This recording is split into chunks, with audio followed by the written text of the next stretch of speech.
Welcome to Triday's Roundtable 49, Teachings from Afghanistan on War and Peace, our past looking towards the future. I am Adam Finnegan and will assist in moderating today. These roundtables were inspired by the two-volume book series, The Valediction by husband and wife co-authors Paul Fitzgerald and Elizabeth Gould, who have developed a plan for world peace that can be found at valediction.net. You click on World Peace at the top banner to get up to speed about that plan. Today, we will be exploring how, after tracing centuries of empire, ritual power, judgment, and sovereignty across our previous roundtables, RT 49, Roundtable 49, brings those themes into lived reality through the voice of Mir Rahimi, an Afghan raised amid unrelenting war and now residing in Britain. Mir's memoir, Across Mountains, Land and Sea, offers a rare testimony of how peace is forged not through ideology or domination, but through the preservation of humanity itself. His life becomes the practical proof of what we've been uncovering all along, that breaking the cycle of violence begins within, and that if one human being can transcend war without losing compassion, then a peaceful future remains possible for us all. Mir Rahimi will be joining us with this. Will be joining us for this roundtable discussion. You will hear from him, and you'll hear from a few other speakers. But before that, I would love to introduce our host, publisher Chris Milligan. Thank you, Adam, very, very much. And again, I appreciate, people spending time here talking about peace because, well, uh, we did this last month and we weren't involved in an excursion, okay? And now we have, well, I'm going to call it war, okay? And Lord have mercy. What are we people to do? Okay. And this is around Paul and Liz's valediction series, which started off with their journey to Afghanistan and has opened up many, many doors of understanding of ways that we can take control of our lives and, try and get a peaceful world here. Now, normally, I start off by reading some of JFK's words. And, today, this is the 49th, okay, a round table here that we're doing, 7 times 7. And so I'm actually going to play a bit of JFK's peace speech at the commencement of American University, where my father actually went to school. He got his master's degree and helped set up their School of International Relations. And so, without further ado, let me share my screen and we shall begin. Oh, wrong screen.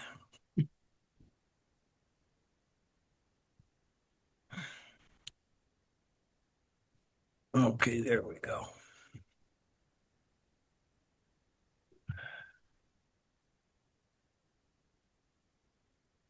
There are few earthly things more beautiful than a university, wrote John Masefield in his tribute to English universities, and his words are equally true today.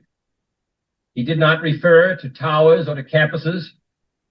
He admired the splendid beauty of a university because it was, he said, a place where those who hate ignorance may strive to know, where those who perceive truth may strive to make others see. I have therefore chosen this time and place to discuss a topic on which ignorance too often abounds and the truth too rarely perceived, and that is the most important topic on earth, peace. What kind of a peace do I mean, and what kind of a peace do we seek? Not a Pax Americana, enforced on the world by American weapons of war, not the peace of the grave or the security of the slave. I am talking about genuine peace, the kind of peace that makes life on earth worth living, the kind that enables men and nations to grow and to hope and build a better life for their children. Not merely peace for Americans, but peace for all men and women. Not merely peace in our time, but peace in all time. I speak of peace because of the new face of war. Total war makes no sense in an age where great powers can maintain large and relatively invulnerable nuclear forces and refuse to surrender without resort to those forces. It makes no sense in an age where a single nuclear weapon contains almost 10 times the explosive force delivered by all the Allied air forces in the Second World War. It makes no sense in an age when the deadly poisons produced by a nuclear exchange would be carried by wind and water and soil and seed to the far corners of the globe and to generations yet unborn. Today, the expenditure of billions of dollars every year on weapons acquired for the purpose of making sure we never need them is essential to the keeping of peace. But surely the acquisition of such idle stockpiles, which can only destroy and never create, is not the only, much less the most efficient, means of assuring peace.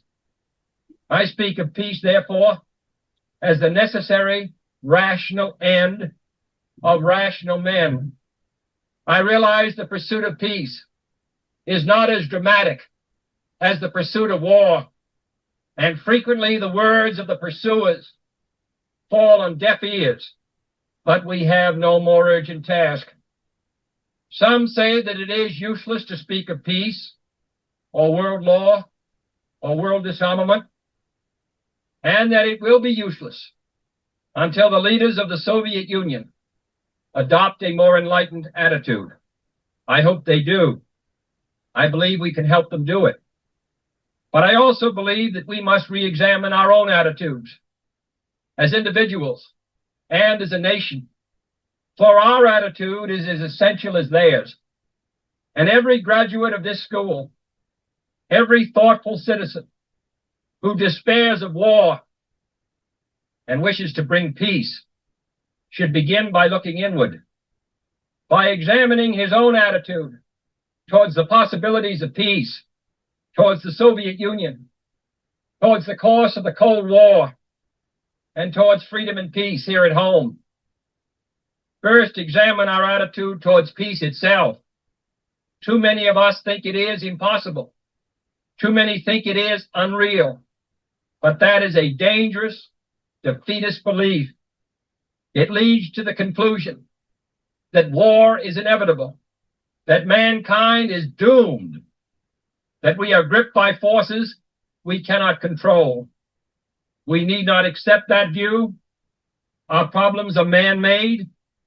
Therefore, they can be solved by man, and man can be as big as he wants. No problem of human destiny is beyond human beings. Man's reason and spirit have often solved the seemingly unsolvable, and we believe they can do it again. I am not referring to the absolute, infinite concept of universal peace and goodwill, of which some fantasies and fanatics dream. I do not deny the value of hopes and dreams, but we merely invite discouragement and incredulity by making that our only and immediate goal. Let us focus instead on a more practical, more attainable peace, based not on a sudden revolution in human nature, but on a gradual evolution in human institutions, on a series of concrete actions and effective agreements which are in the interests of all concerned. There is no single simple key to this peace, no grand or magic formula to be adopted by one or two powers. Genuine peace must be the product of many nations, the sum of many acts. It must be dynamic, not static, changing to meet the challenge of each new generation. For peace is a process, a way of solving problems. With such a peace, there will still be quarrels and conflicting interests, as there are within families and nations. World peace, like community peace, does not require that each man love his neighbor. It requires only that they live together in mutual tolerance, submitting their disputes to a just and peaceful settlement. And history teaches us that enmities between nations, as between individuals, do not last forever. However fixed our likes and dislikes may seem, the tide of time and events will often bring surprising changes in the relations between nations and neighbors. So let us persevere. Peace need not be impractical, and war need not be inevitable.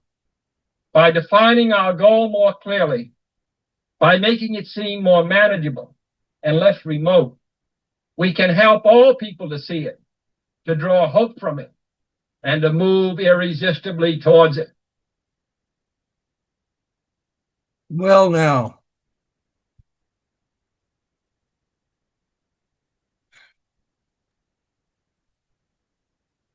aren't we lucky we had a president like him? Yeah. I tell you, I first got contacted by Paul and Liz, and they told me their story, and I said there's something here, and then these roundtables, around this speech by JFK has evolved and continued, and the understandings and the revelations that Paul has uncovered in his research have just been completely mind-blowing, okay? Because we're all people here, and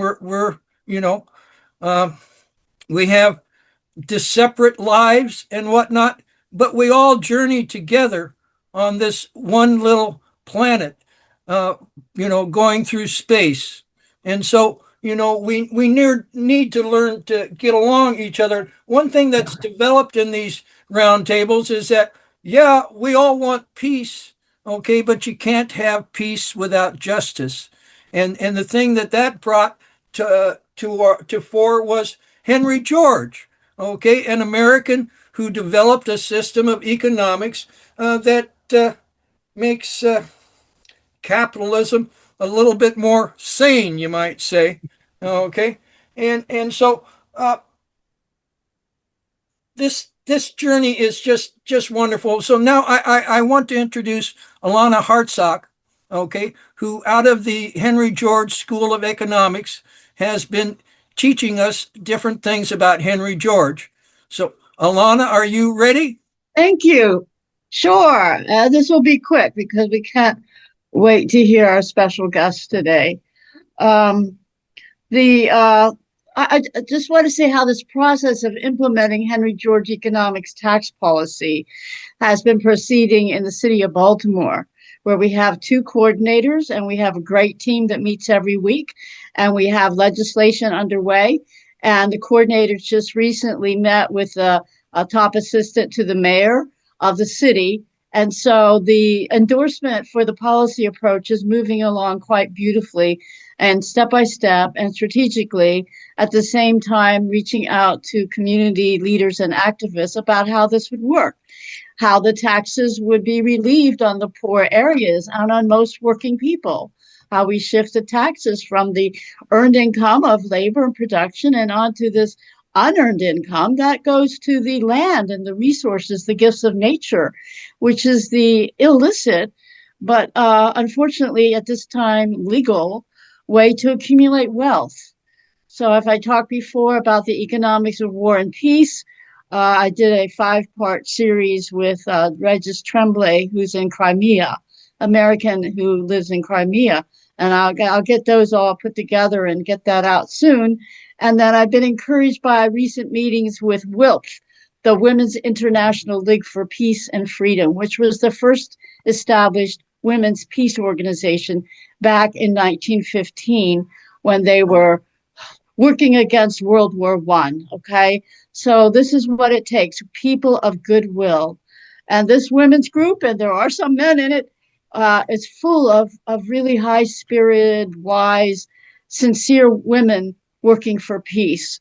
And now they really want to hear this economics of peace, because what we realize is we can't get there divided into right and left in this country, into red and blue.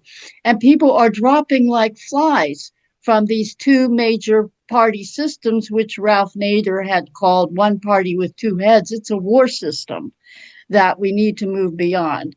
So that's my good news. They've asked me to do a webinar on economics of war and peace, similar material I've presented previously to the roundtable. So there's lots of good news. More and more people are tuning into the importance of this very important tax reform. And of course, taxes is how we are paying for the wars, taxes and debt. So we have to look very carefully at tax policy and make very clear decisions about what's fair. So that's my little report. Thank you. Thank you so much, Alana. Liz? Okay, well, before we introduce Mir, I wanted to give you a brief summary of how we got here and the essence of those things that kind of came along, to give you a little bit of a story framework leading up to Mir. So this does go back to when Paul and I started with the roundtables, which were 48 ago in 2021.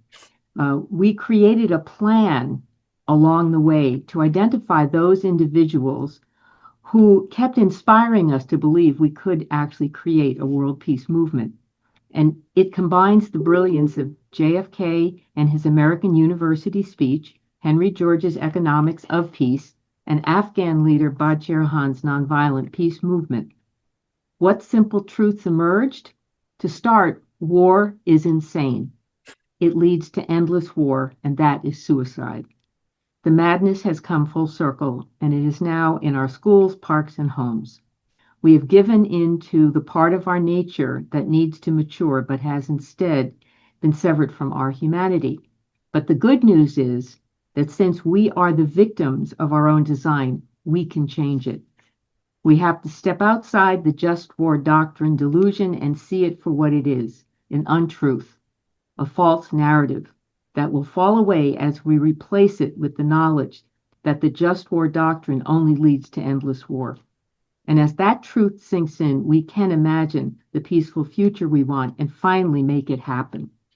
It is a fact that world peace cannot be created until the war economy is replaced with the peace economy.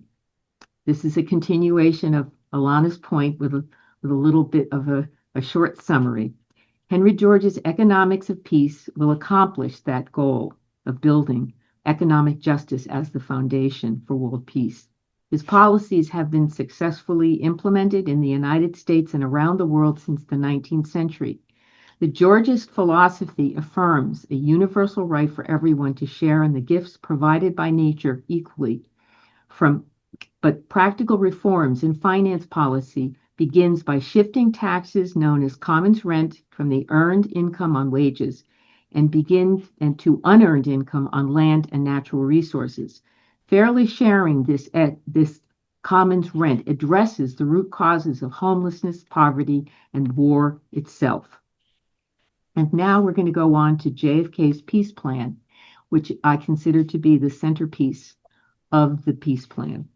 And as you know, JFK asked us to take on the most important challenge of our times in 1963 with his presentation at American University. And what I want to do is just give you one of my favorite quotes from that speech. I have chosen this time and place to discuss a topic on which ignorance too often abounds and the truth too rarely perceived. And that is the most important topic on earth, peace. What kind of peace do I mean? What kind of peace do we seek? Not a Pax Americana enforced on the world by American weapons of war. I am talking about genuine peace, the kind of peace that makes life on earth worth living and the kind that enables men and nations to grow and to hope and to build a better life for their children. Not merely peace for Americans, but peace for all men and women. Not merely peace in our time, but peace in all time. Some say that it is useless to speak of peace until the leaders of the Soviet Union adopt a more enlightened attitude. I hope they do. I believe we can help them do it. But I also believe that we must re-examine our own attitude, for our attitude is as essential as theirs. And now we move on to Bashir Khan's Afghan peace movement. He has a special role to play in our peace plan. If anyone today could name an historical figure connected to the origin of nonviolent resistance against political oppression, it would be Gandhi, who defined the nonviolent resistance in his struggle to free India from British colonial rule. But in 1929, Pashtun leader Bashir Khan in nearby Afghanistan became an ally to Gandhi by inaugurating his nonviolent movement known as Kunde Khidmatgar, the Servants of God. Rather than focusing on British oppression as the first step towards nonviolence, Khan chose to reform the ancient Pashtun tribal code that sanctioned killing to resolve family feuds. They would serve God and humanity by removing violence from their tribal code. Known as Pashtun Wali, Afghans have lived by this code for millennia. The strength of Khan's movement and its philosophy challenged more than just the tribal code's violence and the dominance of British Empire in India. Khan also challenged the idea that it was expressed by many Western Orientalists that his movement was just an aberration because Pashtun culture was inherently violent. Membership estimates climbed to over 100,000, and that included women dedicating themselves to never touching weapons again. Khan's foundational idea of self-reflection was similar to JFK's. Khan's leadership redefined Pashtun identity, integrating nonviolence with community service and social welfare. JFK promoted self-reflection too when he asked Americans to look within and reform their own concepts of peaceful coexistence before expecting the enemy to change. And the final piece dropped into place when we were drawn back to Afghanistan, where the narrative creation process first revealed its truth to us. It started with the increasingly desperate stories arriving from Afghanistan, especially about its women and girls who have been made prisoners in their own homes since the American departure in 2020. We've been on that story as journalists since 1980 and knew from the beginning that it would probably not end well for the Afghan people. But a new voice for Afghanistan arrived and has brought us real hope. We were asked to review a memoir by a young Afghan residing in Britain. Mir Rahimi was introduced to us by the Afghan who helped us get the visa that we needed to enter Kabul in 1981. It was in 2022 when we first introduced Bashir Khan's peace movement at our roundtable discussions. But back then, we had no idea how Khan's movement would fit into the World Peace Plan we were already developing. But it all came together when we realized that the Afghan mystical communication network that had drawn us into its vortex in the first place had been reactivated in 2026. And the purpose was contained in Mir's memoir. He laid the foundation for world peace that emerged out of his miraculous journey as a victim of war from birth to manhood. Mir spoke for all victims of war, especially the children, with a call to listen and do the right thing. Why? Because Mir grew up in endless war, yet he never lost touch with his humanity. And if Mir can do it, we all can. We cheered knowing that he was telling truth. Fairness and justice will prevail if we want it to. It's that simple. And it was clear that Bashir Khan's peace movement belonged alongside JFK's peace plan and Henry George's economics of peace. And by uniting JFK, Henry George, and Bashir Khan in a trinity guided by Mir's dream of peace, we will create a peace movement that will reign forever as a foundation of life on earth. And now, Mir, take it away. Thank you so much, Liz, for that very kind introduction. And thank you so much for this invitation to be here today. It's a great honor. So just before I start, may I ask a question? Have you ever tried to imagine what war looks like through the eyes of a child? And what it asks of us as adults when innocence meets violence? Just keep that in mind for now.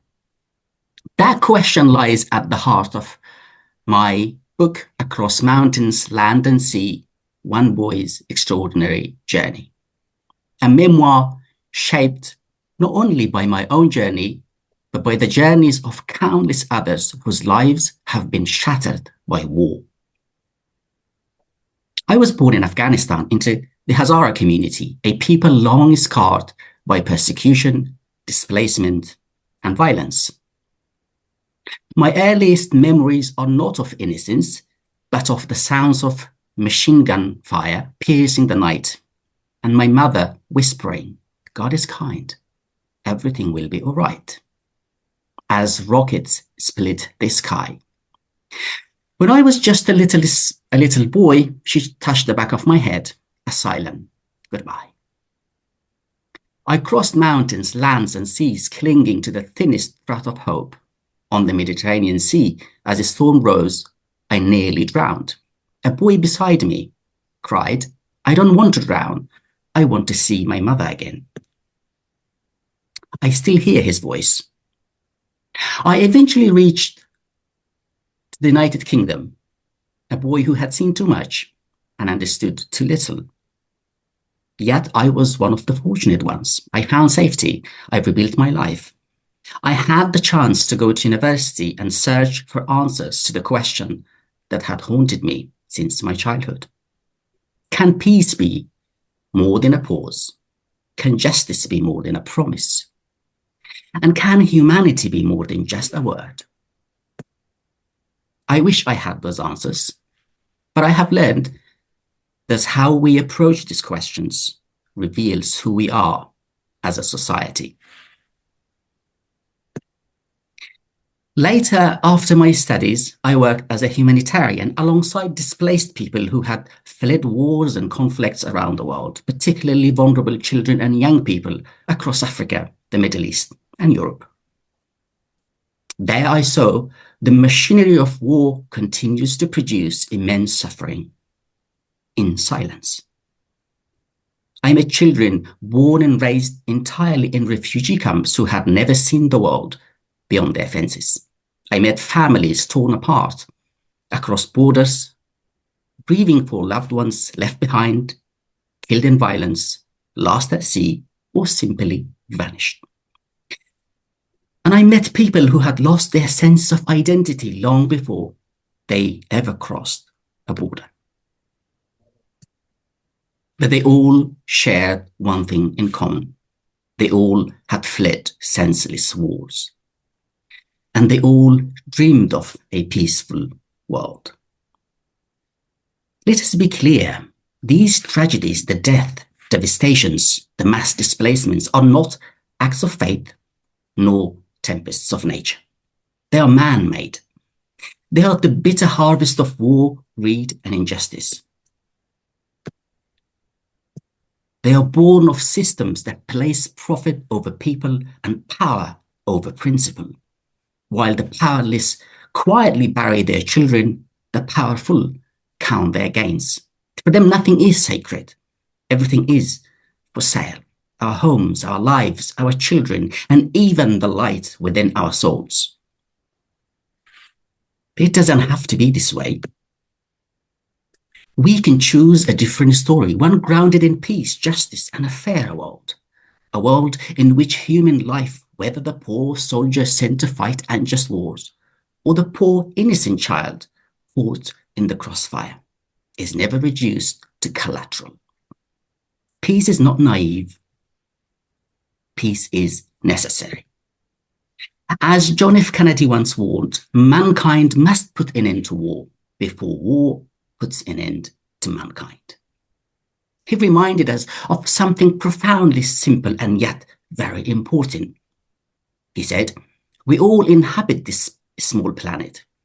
We all breathe the same air. We all cherish our children's future. And in the end, our shared humanity is far greater than division that drive us apart." But that question remains. How do we resist systems that profit from more death and destructions? Well, history gives us some guidance, as Liz also kindly introduced earlier. Many people know the name of Mahatma Gandhi.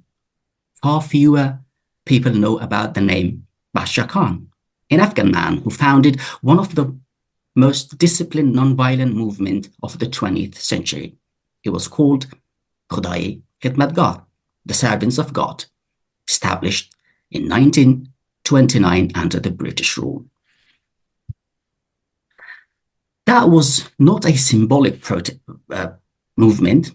It was a mass organized, disciplined movement of non-violence resistance. At its height, it mobilized tens of thousands of people who took an oath to serve humanity, renounce revenge, and struggle for freedom through non-violence. They wore red uniforms. They drilled in formation. They marched like soldiers, but they carried no weapons. They rejected violence. Instead, they organized civil disobedience, boycotted colonial goods, built schools, including for girls, repaired communities, mediated local conflicts, and willingly filled prisons. Their struggle was rooted in service, patience, and moral courage. And that is not the only story that challenges the dominant narratives from Afghanistan. Nearly a century later, that same spirit appeared again in Afghanistan not long ago. In 2016, thousands of students and young people formed what became known as the Enlightenment movement. Tired of endless war, death and destruction on one side, and corruption and injustice, economic injustice on the other, they rejected both. Instead of weapons, they armed themselves with books, knowledge, and candlelights. As bombs exploded from below and bullets rained from above, that killed and injured hundreds of their members, they refused to abandon their commitment to peaceful resistance. Instead, they filled schools and universities in tens of thousands. They held discussions in classrooms about peace, justice, and human rights. They organized some of the most peaceful and disciplined protests in Afghanistan's recent history.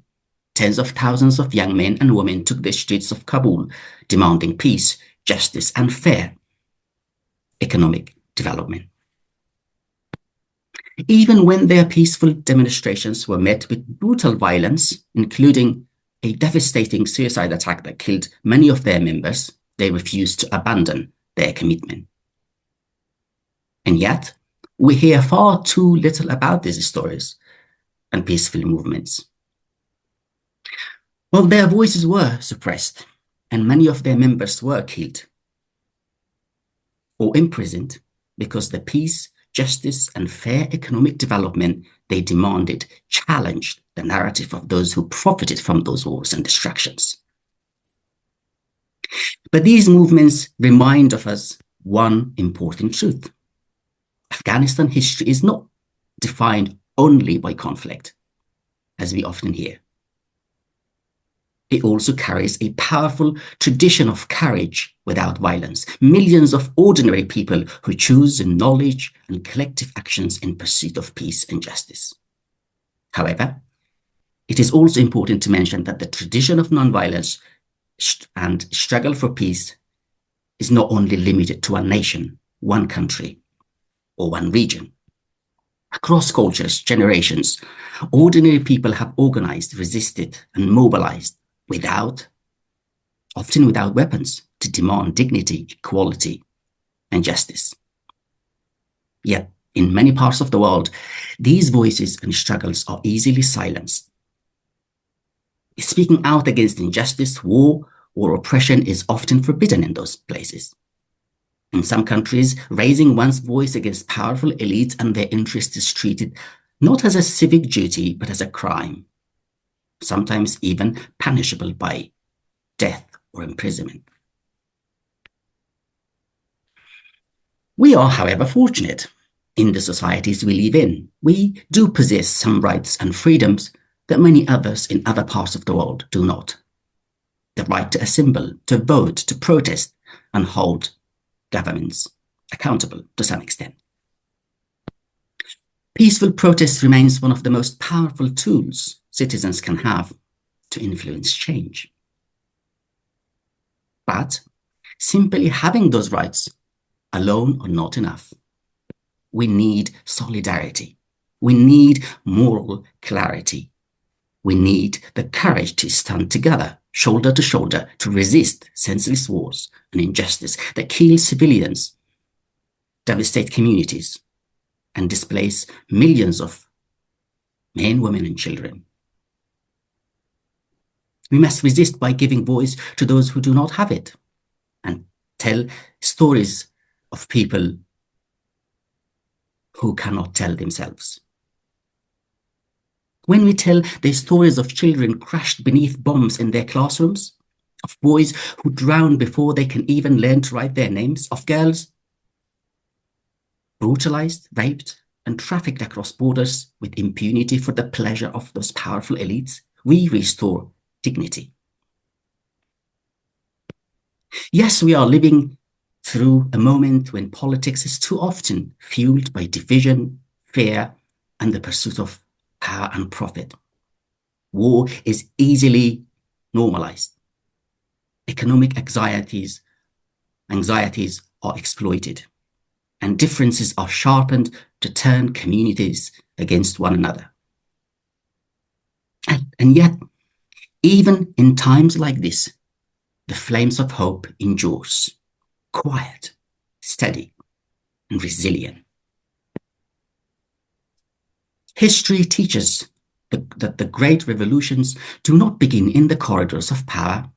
They begin in the minds and hearts of principled individuals and courageous communities of conscience, people who refuse to remain silent in the face of cruelty and injustice. As Martin Luther King reminded us, the ultimate tragedy is not the oppression and cruelty by the bad people, but the silence over that by the good people. The world will always have those who profit from death, division, and destruction, those who build power and wealth on the suffering of others. But it will also have those who believe in the quiet power of decency, the strength of our shared humanity, and in the enduring light of hope.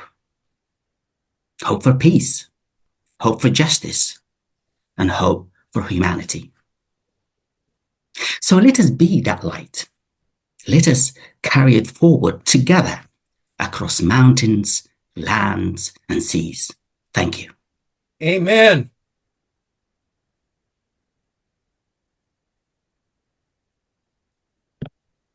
Wow. That was beautiful.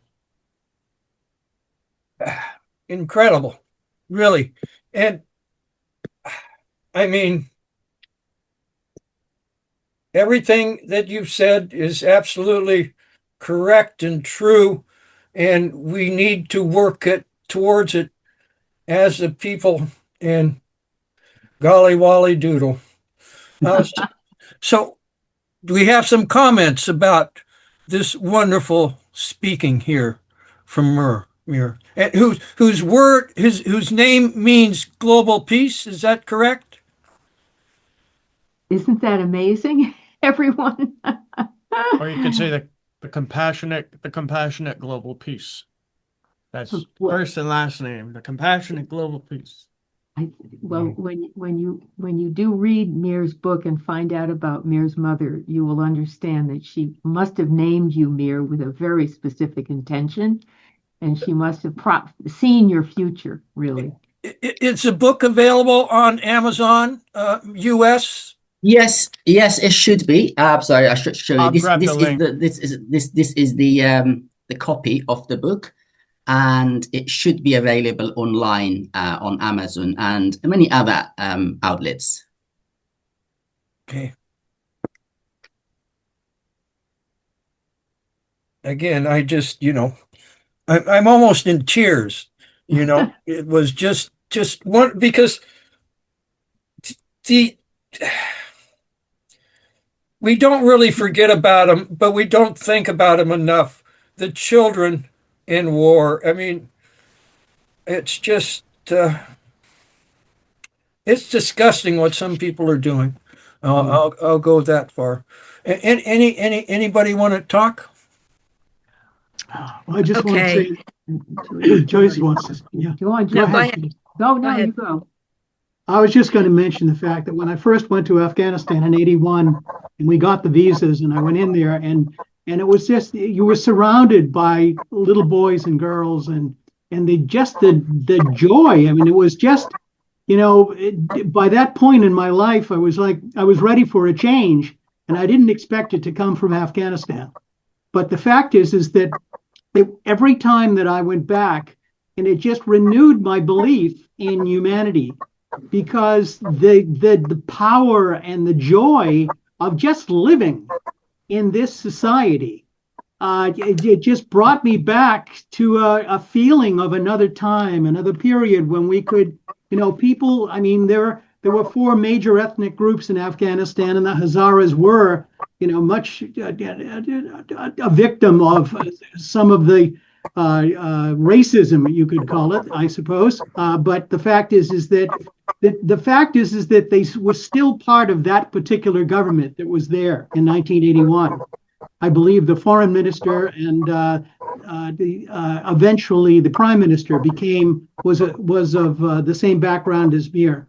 And so that was a government that was really had been trying to break the mold of a backward feudal system that had been imposed on them in a large part, despite their efforts to break out of it by British imperialism. Mm-hmm.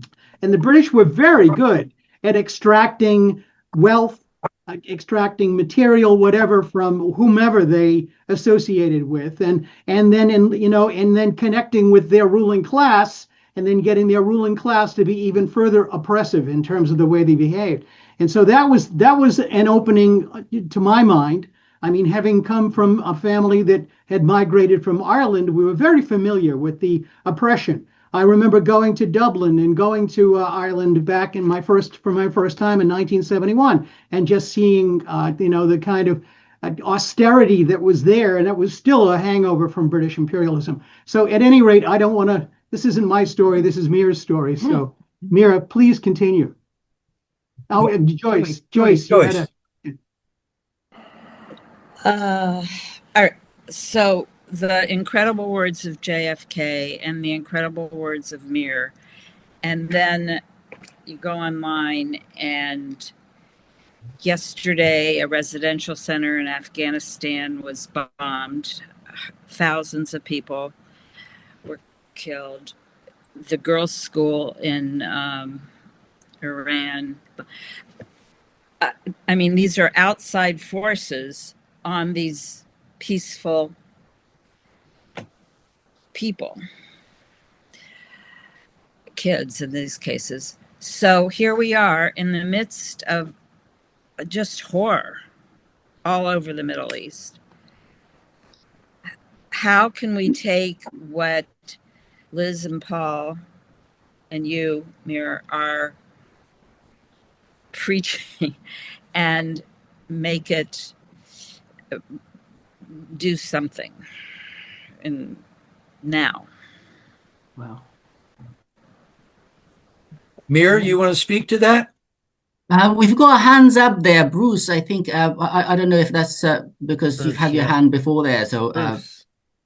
Well, I can just quickly address Joyce's question to us. I think what we have to do is keep doing it, Joyce. And as we build more and more people seeing the reality have to choose to act. Okay. And that's what I think that is Mir's exact point, that this requires right action. And what I think we are offering is a right step. And that combination, when the time is ripe, let's put it that way, because this is a numbers game. We've got to get literally hundreds of millions of people around the world on this program. That I think is a necessity, that it build, and within each region, I think you're going to have people like us who are all saying the same thing we're talking about right here. And I think that once that begins to spread out, and I think Mir's offer of how to frame it, I think is, beyond inspiration. So, Bruce? Thanks, Liz. This is striking me so holistically and integrated. Reviewing the launch of these roundtables, Liz, one of the major ideas I feel lucky to hear when you say it is overcoming war in oneself. So maybe I'll put that question out for Paul, Liz, Alana, Chris, and Mir to address. It's the value. What's your impression of the value? This is a very leading question because I'm convinced this is 99% of the challenge, is to eradicate all competition between myself and existence, any aspect of existence, any version of existence, especially other human beings. It's very Gandhian and Martin Luther King. I don't know Bakhtiar Khan's literature and thoughts about it. I bet it might have even inspired these others that I just mentioned. So the idea, what's your thoughts of when we eradicate that kind of conflict or war or hatred or fear in ourselves? Is that 99% of the challenge in the battle? What do you say, all y'all, to all that? Well, we got to live with others. That's about the only thing I got to say about it. yeah. Well, I think of war as kind of like an addiction. I mean, there's already evidence that when GIs go to war, or veterans come back from war, that they literally get used to the intensity. So we have to recognize that's a level of what is going on, the actual addiction to the lifestyle, to the life and death dialectic, which people sometimes are relieved by. It's like, well, I got to live today because I might die today. So there's all kinds of issues, I think, that are throughout the system, and habit. It's like there are so many people who are in a habit that war is actually a natural thing that we have. As I said about the just war doctrine, must be exposed as a total fraud. There is no such thing as a just war. I'm not saying that in itself will stop war, but people should not have the illusion in their mind that when they choose war, when they choose violence, that there is anything called just about it. Now, we're not in that place yet. So violence clearly can happen to you. And I'm not suggesting if you got to punch someone, you shouldn't punch them, but you don't want to have to. And I think that should become your dominant attitude. You want to always figure out another way to respond when it's too easy to think that at this moment, my only option is to use force. That's my spiel for the moment. I think, who's next? Alana? Mir, thank you so much. I've read your story, your journal, your book. Thank you, your journey. Mir mentioned moral courage. Amen. So moral courage, that's two. What's the morality? The clarity about the morality. Bring people up to morality. And I can't think of anything better than honoring the golden rule. And the golden rule is found in all cultures, in all religions. It sounds very same worldwide. So can we get to the basis of the golden rule? Honor that we are all human beings. It sounds pretty fundamental because it is. We stop otherizing other people and seeing that we're all connected as one human family. We're all human beings. Do we all have an equal right to exist here as human beings? Who created us? Who created this world? Very deep, leading questions. Now, there are a couple of movements for basic friendship. I mentioned Regis Tremblay, who's podcasting out of Crimea, and he's putting together 10 United States people and 10 Russian people into conversations. How simple is that? You start seeing that these are human beings like me, and the Russophobia in the United States is pretty horrific now. This man who's doing this, his wife is from Crimea. She recently went to she's a tour guide, and there was a conference in Japan of hundreds of tour guides. She was the only one from Russia. The tour guide from Ukrainian physically attacked her, and many others were really hostile towards her. Okay.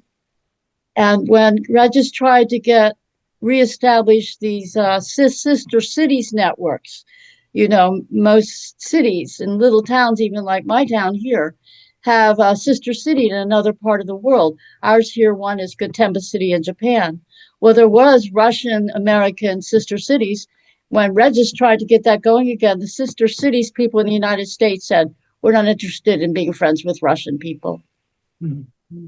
Another one to mention is Hillel Shankar. And Hillel is the Israeli co-editor of the only Palestine-Israeli journal. He's been based in Tel Aviv, but his apartment was damaged months ago, and he's in New York, and he can't fly back in. So the Palestine-Israel journal, so there's a Palestinian and an Israeli co-editor. They have 15 Palestinians and 15 Israelis, friends, putting out the journal. And he's recently established at just a couple months ago a meeting in Vienna with Israelis and Iranian people. So now he's developing this simple friendship, basic network of Israeli and Iranian people. So if we can just imagine all of us taking some action and establishing friendship networks around the world, out of that we can build a tremendous world citizens assembly that can make clear decisions for the benefit of the people and the planet, but starting in our communities. Starting, how do we have peace in ourselves, yes, and with our neighbors and in our communities, to build our communities so that everybody's basic needs are all met. Basic needs for relationship and basic needs for the basics of food and shelter. So that's what I see unfolding. That's optimistic to me. That's proactive. So many people are very clear about what's wrong. They're anti this and anti that. We go out and protest, not this, not. But there's very little clarity about what to say yes to and how we point the way forward. So rather than protest, I would like to see, I've been calling them A tests, where you stand in front of some place and you say, this is great. This is what we want. And you have signs with thumbs up, like at the regenerative agriculture farm near where I live. And there's so many where really good things are happening. We need to really affirm what's the way forward. And this is my wonderful granddaughter, Honor Rose, and she's 10 years old. And I'm so happy she came to visit today, and she's been sitting in and hearing all of this. And I told her about Mir's story as a child, just a little bit, you see. So she's very touched by that story, Amir. Mm-hmm. Aren't you? Wow. Anything to say? No. Just say hello. Yeah. Hi. A little shy. One thing that I'm thinking about here is, this last roundtable before this, we had a gentleman on that was talking about AI, and we ran one of his videos, and he in that video he showed how these AI agents out there are working continually to divide us, because by a divided population is much easier to control. Okay, and then I think we have an opportunity here with the excursion on everybody's TV screens, because the Vietnam War one thing that it did, it took the war into our living rooms. Okay. And it caused quite a consternation here. Okay. And we had quite a bit of a peace movement. But then also, when you looked at that peace movement, a bunch of it was controlled to a certain extent. Okay. But I still think that we have a heck of an opportunity here with, because, with the internet and with the interconnectedness of this one little planet that we live on, we're seeing in real time and in stories the destruction, the damage that war does. Okay. And especially to children. Lord, have mercy.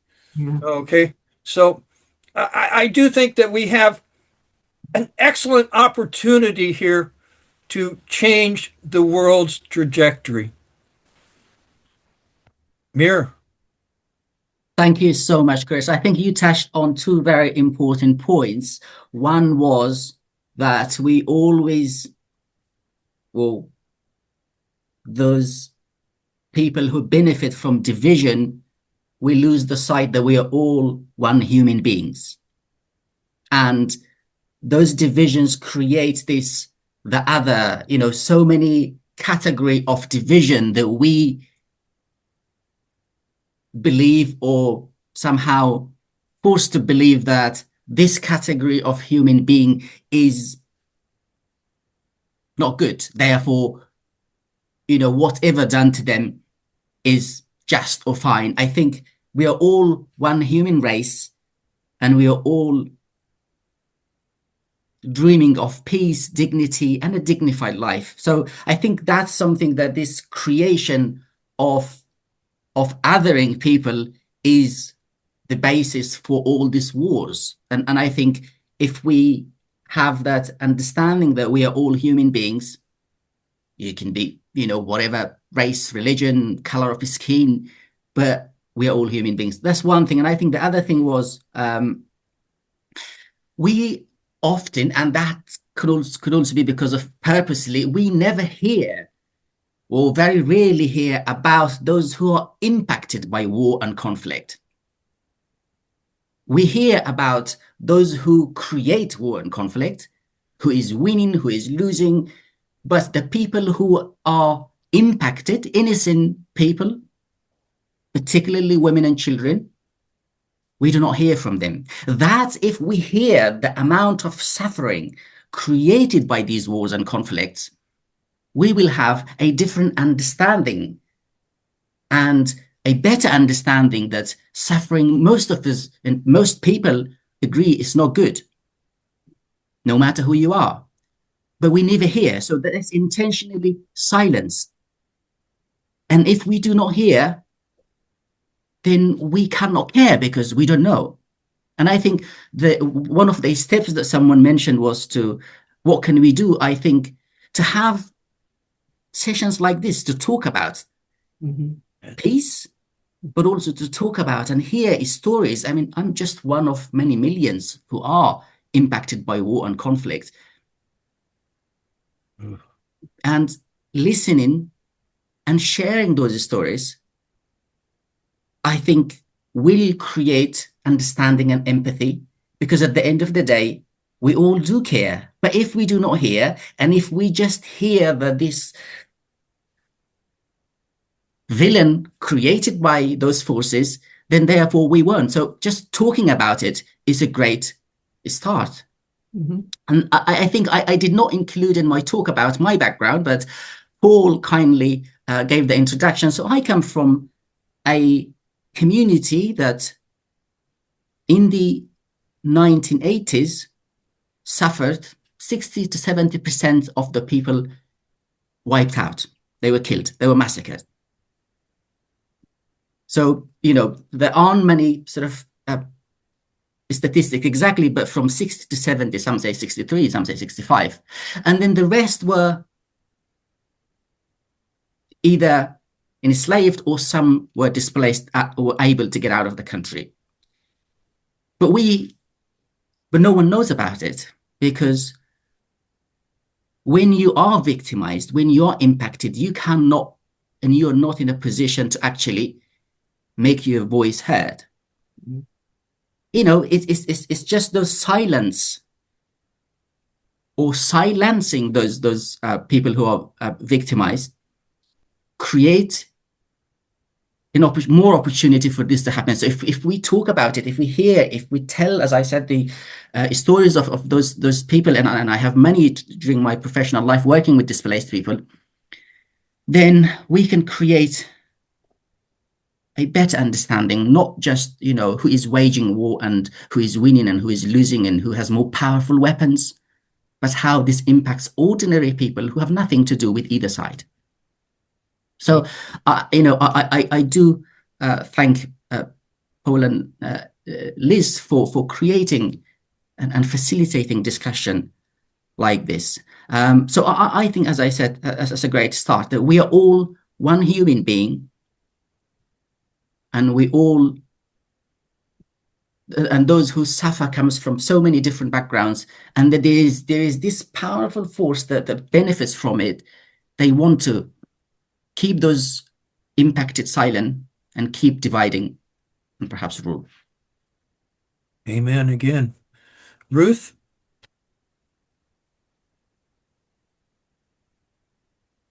Mir, I am so deeply touched by the story you're telling, and the story's been told in so many ways, and I feel like what you're bringing to it is your experience as an innocent child and the perspective of the child.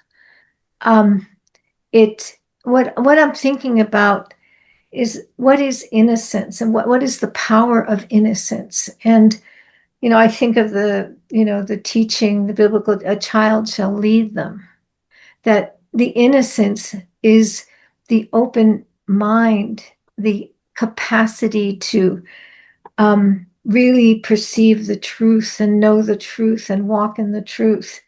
And I really feel there's a concerted effort to eat innocence by these people, that this is not unintentional.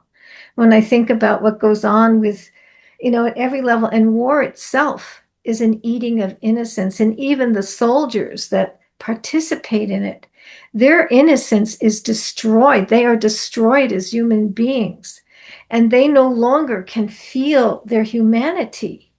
So I feel like this theme of innocence that you're bringing forward, to me, it's like it just opens up a doorway of entry that, for me, I'm going, it's breathtaking. It's breathtaking. And I am so, and I understand the pain that you felt that has brought you to open this up for the discussion with everybody else. But I do think that you're bringing a frequency and a vibration that touches the heart of everyone.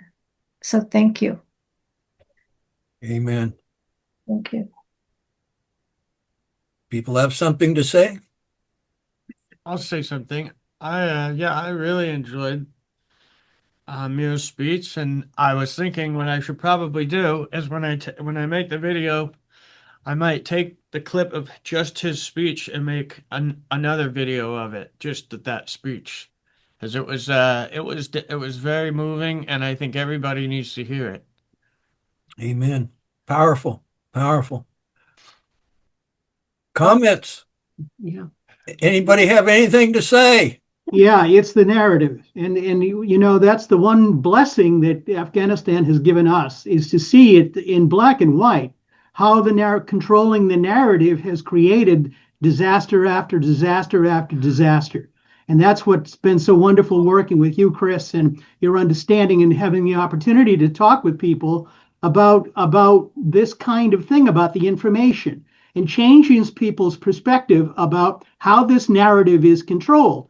I mean, you know, at our age, we worked through the 50s and the 60s and the 70s and, you know, the Reagan era and this whole thing. And we saw it in black and white, that it was basically created for that very purpose. And then we went back in 2002 with Sima Wali, and we discovered that all the people, the media people that were there, had no memory at all of what the Afghan people had been trying to do for 100 years, progressively to build themselves out of this medieval feudal mindset and create a narrative of their own.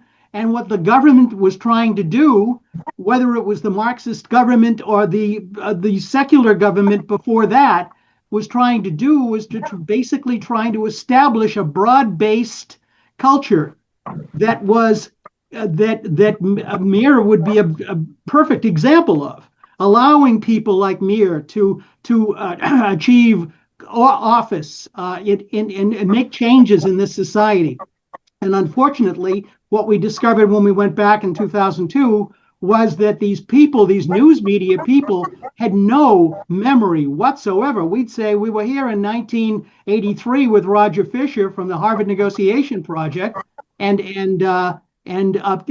trying to bring these people together, and they would look at us and say that no, the Afghanistan was always like this. It was always primitive. It was always this. It was always that. And so that was these were the media, the narrative creators, the modern ones.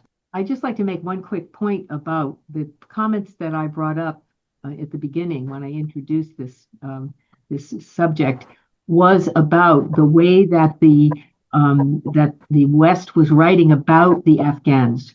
So the very idea that Afghanistan could produce a powerful peace movement was considered impossible. So when you talk about controlling the narrative, you're dealing with an architecture that people come out of the school systems, they come out of the institutions, literally wearing blinders and structures, and that's what they see. And that's part of what we are trying to help people not get drawn into. Okay, but what you realize is that it is in everything. It's not just the one story we're focused on. And it is overwhelming for people to have to look out and realize that you have to literally question everything that you're hearing about everything. Well, that was our initial effort, was to try to bring it out from under the Cold War. Right. So, right. And what we discovered was that the mainstream didn't actually want that story at all. No, the mainstream was dedicated to it. Yeah. I don't know who came first, Lana or Ruth. I'm not sure. Does anyone want to go first? Oh, I just wanted to show you the artwork that my granddaughter Honor's been doing while we've been talking. That's all. Oh, wow. Very nice. She can design our next book cover. Yeah. So I guess. Thank you, everybody. I currently have an ant somewhere on my arm, so I'm trying to get it off. Oh, there it is. Okay, I think Ruth, if you want to. Yeah. I just am thinking about the fact that our innocence as a country has been stolen a long time ago, and I realize that we don't realize that our minds have been hardened, our hearts have been hardened, and we're constantly taught to other people and to dehumanize. And this what Mir is talking about is just a constant in American history. Everything that we've done is about that. And this story that you're telling of your life in your country, it's ubiquitous. But I'm also thinking about, I realize that I have been shrouded with something in the atmosphere of America. It fractured my relationship with my own innocence and purity within my life. My own innocence, towards everything around me, towards myself, towards every relationship I have. So I feel like this is such a deep journey to recover innocence and purity, because I don't think that we can actually heal this until we heal it inside of ourselves. And and to realize how this mindset, this story, this zeitgeist that we're caught in is hardening, has hardened us to a level of gentleness and kindness and goodness and humanity that is really who we are. So I just am saying that this theme has really got me going. Thank you. Okay. Joyce? Joyce? Yes, I wanted to be the voice for my friend Carol Burley, who posted in the chat, thanking Mir and Paul, Liz, Alon, for your moving words and insights. She said, I've lost my voice, so I can't really speak, but I do appreciate your efforts, Mir. What do you think are the most effective actions that we can take to end war? And before that, I would just like to say the idea of the video and then posting it all over Mir's speech, I think that's fabulous. With maybe links to Liz and Paul's, whatever. Okay. Okay, that was Carol Burley's question for you. For me? Yes. Yes. Yeah, okay, thank you. Thank you for that question. I think, as I mentioned earlier, the sort of the rhetorics and the narratives of division creates a sense of otherness that we no longer care about certain group of people. And that leads to, when we no longer care about someone, then we are not taking any action. So I think understanding that we are one race of human beings and we all aspire for peace, justice, and dignified life. And I think in the countries and societies that we live in, we do have that opportunity to hold governments accountable. Often we do hold them accountable for domestic policies, but somehow not so much with foreign policies. So they tend to have free hand, whatever they're doing to other people. And that creates war, distractions, exploitations, and all these things that we talked about, and we hear, and we don't have any shortages of it at the moment. And displaced people also arrive where they can find safety. And I think if we, as citizens, scrutinize the policies of our governments, hold them accountable for those policies that creates war, conflict, and chaos, at the end of the day, we do have that power to either elect or remove governments. So if we are holding them accountable for war and conflict, or unjust war and conflict, then we have that power. And if we use those power responsibly,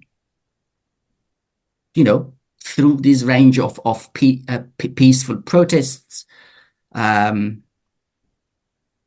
discussions, raising awareness, we can make a great contribution. But of course, there are these other countries that their citizens may not have, and they may not be accountable to their citizens. So it is a great, our planet, many different powers and people are living. So, but that's a great start to why wars happen. And I think if we hold our governments accountable and scrutinize and criticize, but we do have that power. And when I was studying, and I can't remember the name of the professor, she was saying that if we do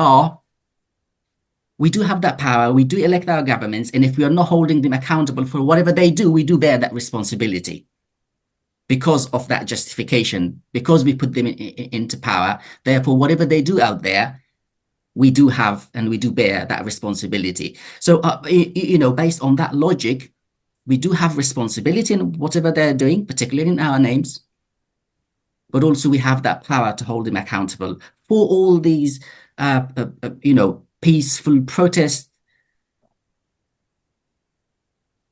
elections, and other methods that we have to hold them accountable. So, I think we do bear that responsibility, and we have those powers. So, but there are a range of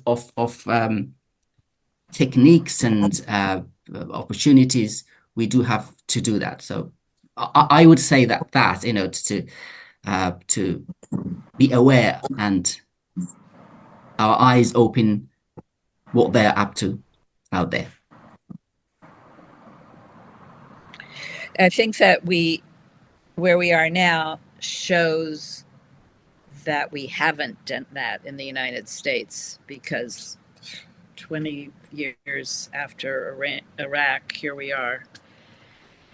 Some people finishing the job. Maybe, Mir, could you speak a little bit about the mystical part of your journey that Liz and Paul often reference? Thank you. I think for the mystical part, probably Liz would be in a better position because I think she would be in a better position to explain. But so probably I'm happy to add anything afterwards, if that's okay, Liz. All right. Well, what I was referring to was our own observation about this point, a reference point that happened between our first encounter with Afghanistan was a man who was at the United Nations, who basically apparently must have decided at some point that he was going to allow us to be the journalists to get the first visa to go to Afghanistan when all the media was kicked out. And, if it hadn't been for him, we probably wouldn't have gotten that visa. We would be somewhere else doing something else. I don't know what, but it wouldn't have been that course. And when we got contacted by Farid, I don't know how long ago at this point, Mir, that he wanted to introduce us to Mir. This was not unexpected, that there would be some arc that would return to reconnect Afghanistan. But what the arc was like of Alpha and Omega, because Farid was the very first person, and if he hadn't done what he did with us, it wouldn't have happened. And he brings us Mir. And his name, what is your name? Repeat that again. The meaning of your name? Peace, global peace. Yeah. Come on, Joyce. That's mystical. That's like, we're getting all these synchronicities, mystical messages. But you see, I like to look at everything with that quality, recognizing that it is in fact happening all the time. And we're not exaggerating by framing it that way, that there is a subtle realm that is engaged in this process.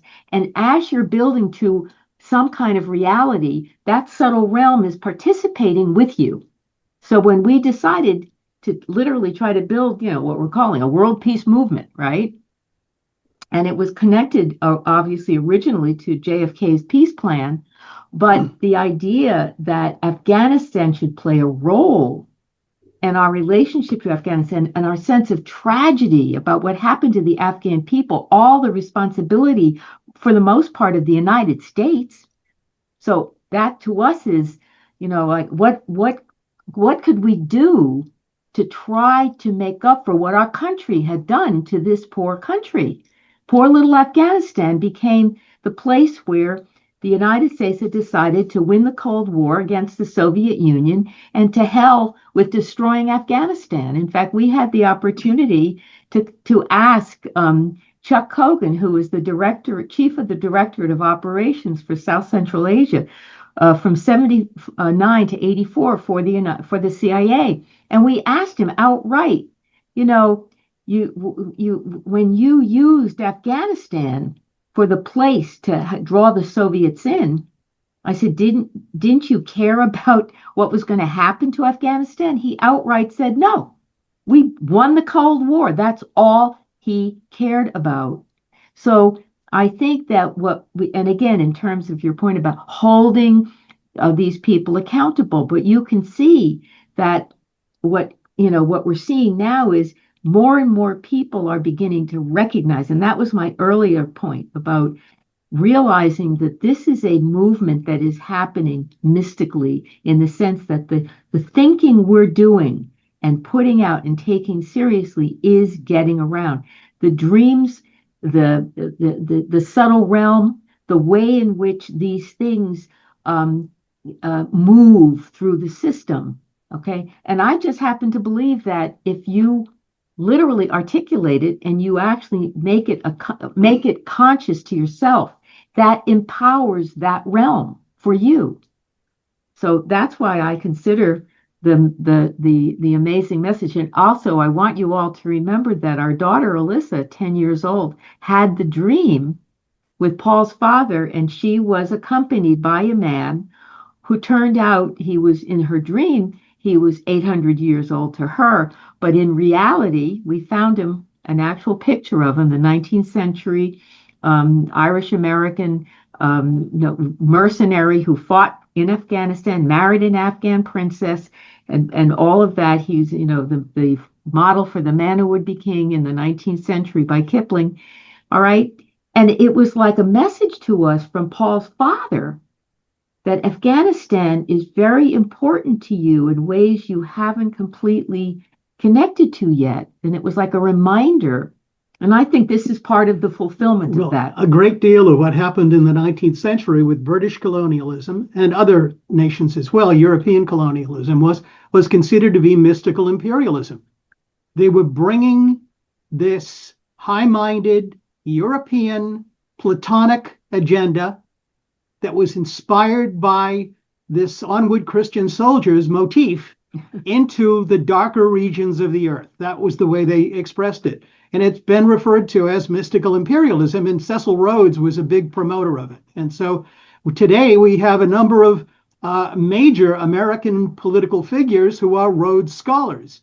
They were lifted up out of the American environment and brought to Britain and endowed with this mission. This is kind of, we talk about secret societies. This one's right out in the open. This is Rhodes' agenda. And the Rhodes scholarships were intended to do that. People like Susan Rice, Bill Clinton, there's any number of people that you'd know who were involved in this. And that is, Rhodes' mission was referred to as mystical imperialism. So it's very much a part of what we're doing, and we don't even realize it. Well, we like to think of it this way, okay? Most individual people have completely been removed by their own inaction to actually affecting those realms called mystical imperialism. And I think we need to become more, you talk about what do you have to influence? Part of what you have to influence is the mystical imperialists. They are the ones who are carrying the imperialism forward. And they themselves use this language to describe the power they're working with, which is mystical imperialism. So I guess that's part of our thinking. We have to reclaim our part of it as an individuated human being. Amen. Mir, you have some last words? Well, thank you very much. Well, whatever the reason, I'm very grateful that our common connection introduced me to Paul and Liz, and it was over the summer, and I was in Turkey. Our connection, I don't know if I could mention his name. Yes. Fareed Zarif. So he was the Under Secretary General for the United Nations, and he had done a lot of peace work around the world. And when I traveled to this particular place that he in Antalya. I got introduced to him during COVID.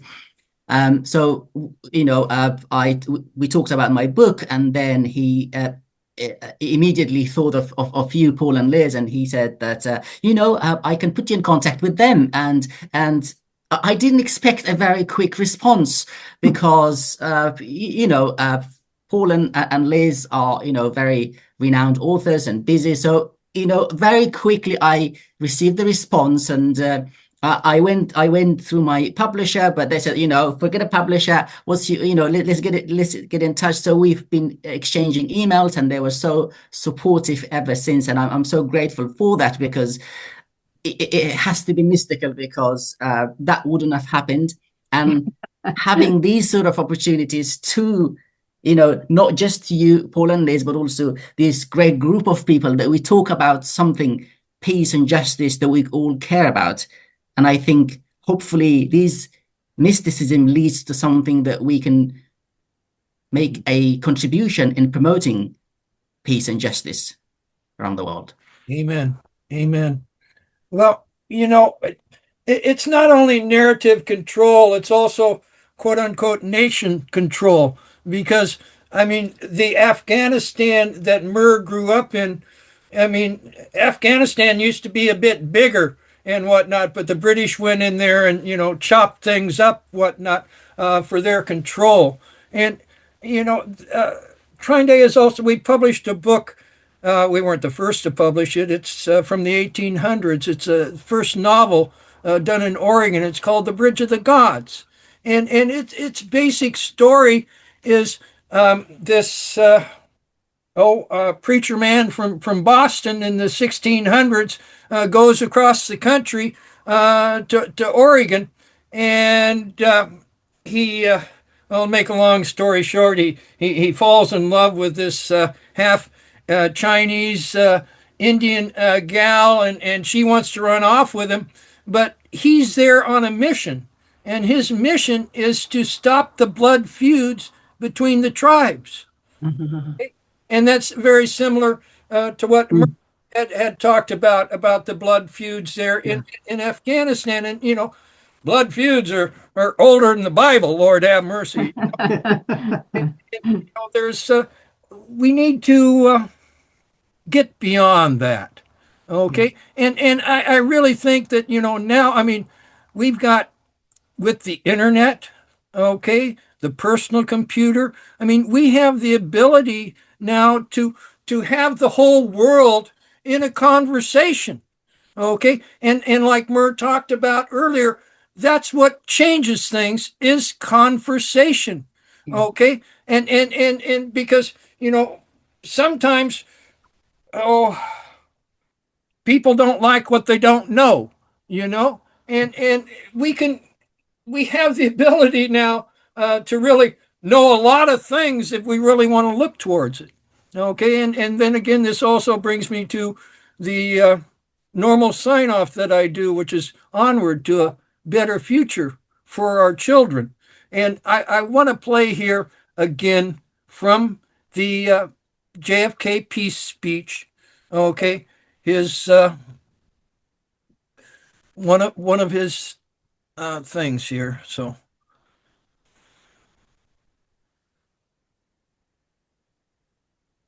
But let us also direct attention to our common interests and the means by which those differences can be resolved. And if we cannot end now our differences, at least we can help make the world safe for diversity. For in the final analysis, our most basic common language is that we all inhabit this small planet. We all breathe the same air. We all cherish our children's futures, and we are all mortal. Third, let us re-examine our attitude towards the Cold War, remembering we're not engaged in a debate, seeking to pile up debating points. We are not here distributing blame or pointing the finger of judgment. We must deal with the world as it is, and not as it might have been, had the history of the last 18 years been different.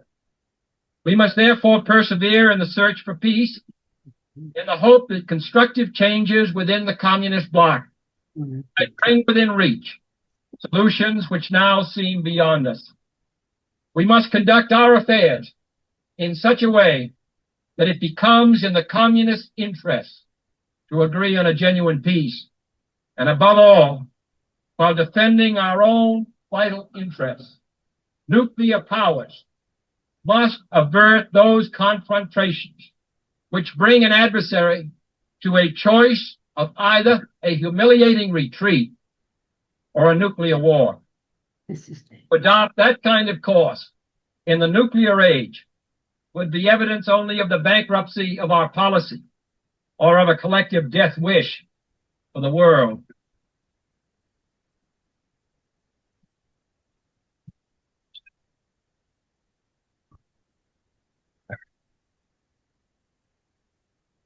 So again, onwards to a better future for our We are, Chris. We're onwards to it. Amen. Thank you, Chris. Thank you, Thank Mir. you all. Thank you, It was everybody. great. Thank Beautiful. you all.